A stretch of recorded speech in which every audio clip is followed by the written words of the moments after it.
goddamn shit. You know, the big one. Well, the drawing was big, and it was 40,000 years old. I just hypnotized. I was just transferred. And those floors, she says, there is a big cavity under the floors. So if you jump hard enough, you might collapse. Woo! 1,000 meters, 1,000 miles down. But we didn't collapse. So my marriage was already on the rocks at the time. So we got divorced 5 years later. So let's go back to symbols.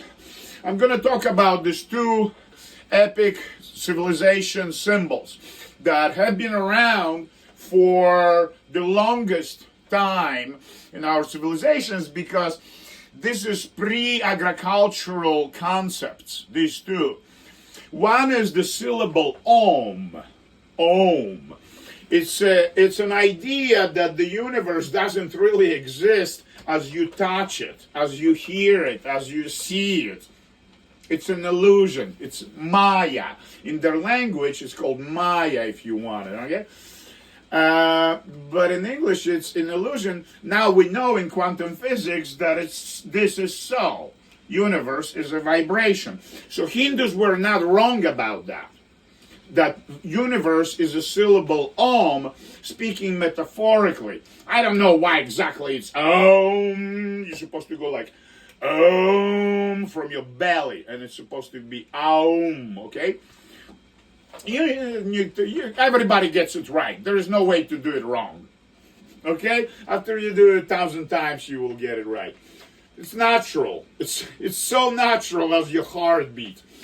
And it's presumably, vibration of the universe, or the key to unity, to get aligned with the vibration of the universe as you breathe. So every time you breathe, you become a part of the universe consciously. You choose to do so. So you go about your business. It's very interesting when it happens. Hindus, I had a neighbor who taught me how to practice pranayama, for instance. I'm telling you a long story about this because I'll get to the point why everything in our culture really is around this concept about universe and about how God is for us Christians, Western civilization, how God is for the Hindus, for Buddhists, and that is what creates our concepts, our choices. This is how we make choices in life. And these are ancient ideas.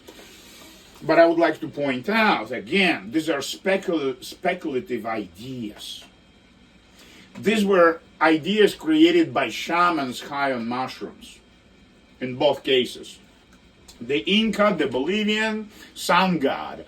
Sun god is a primary deity in human civilization before we even lost hair, I'm so dyslexic, 8 million years ago, okay? A lot of species consider sun as an aiming guide. Maybe electromagnetically, but most likely the ones we know most is visually, right? So a lot of animals go towards the sun, right? And humans always saw and understood that cows eat grass, and then I eat cows. If there was no sun, there would be no grass and no cows. I wouldn't be able to survive. So people understood the sun is actually a provider of energy, technically speaking, in calories, specifically in calories per square inch for our planet. You understand? And how those plants grow thanks to the energy they receive. There is energy exchange, you understand? It's a quantum level of understanding of the universe. Photons hit the cells, the protozoid cells, and they produce their own energy. They turn into sugar and glucose, and they stay alive. They're not parasites. Humans are parasites, okay? And those first, we think they're first species on Earth. We don't know who was first. Doesn't matter. So let's talk about these two concepts just for the God's sake. Because this one about one God is persistent struggle. And I think it's just political manipulation. I think it's all about money. How many gods you have, I have. It's all about pussy and money. It's all about I want your oil, I want your pigs, I want to fuck your wife. It's all about that. It's all as basic as that, in my opinion. Because all the faiths in the world actually believe, considering Zarathustrianism, it was 2500 BC in the Persian Empire, and it was throughout Persian Empire. So Judaism is heavily deriving from Zarathustrianism. In basic idea in Zarathustra is that there is evil and there is goodness. And you need to choose between the positive and negative, between darkness and light. So this is all the basic of Zarathustrianism and probably Christianity, a lot of that, as you might imagine, and Islam. Well, mixed with Egyptian Book of the Dead. If you read 260 magical spells, I studied them for many years, and they're funny. They're very funny things. So why do we need to know why these people came up with those particular depictions of ideas? Okay, this is about the sound. You're supposed to look at it and see it on my chest and know that I'm practicing pranayam, so I'm chanting Om as I walk around town. I'm the kind of guy that goes Om. And so it immediately tells you something. How did society got so complicated? Zebras don't look at each other and say, "Ah, shit, she's Republican."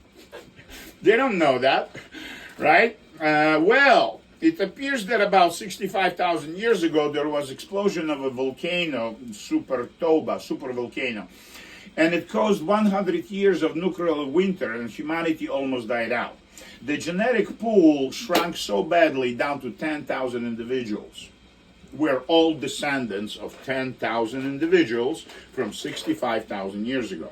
They started eating sea fish. That's the genetic marker for seafood. It's 65,000 years old. That's a specific genetic marker.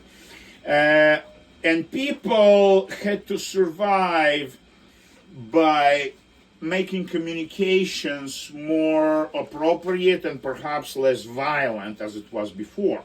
In tough times, when half of the people or most of the people die out and most of the animals die out, and you really have no food, that you're diving into water you never would think of fetching food, right? People start befriending others rather than neighbors, rather than killing them and eating them. So we started marking on our skin. I'm talking my presumptions, but I'll get to the point why we are talking about evolution of symbols in our civilization as a big lecture I'm giving you, okay? So let's presume those people needed to communicate from tribe to tribe, and if they sort of run into each other on the way for water or shelter, they run into each other, right? They need to know from 100 yards away, who am I looking at? Well, I'm looking at a man who is a hunter because he got those chachkas hanging here. But people also started painting their skin with red ochre to protect from UV. They noticed that there is damage to the skin. So they started using red ochre for the skin, as they still do in Africa. The best, sun lotion. It's 100% black. That's what I should do. And my ex-wife should have done, but it's too late. And I was saying that the Africans, no, not the Africans, the symbols, okay.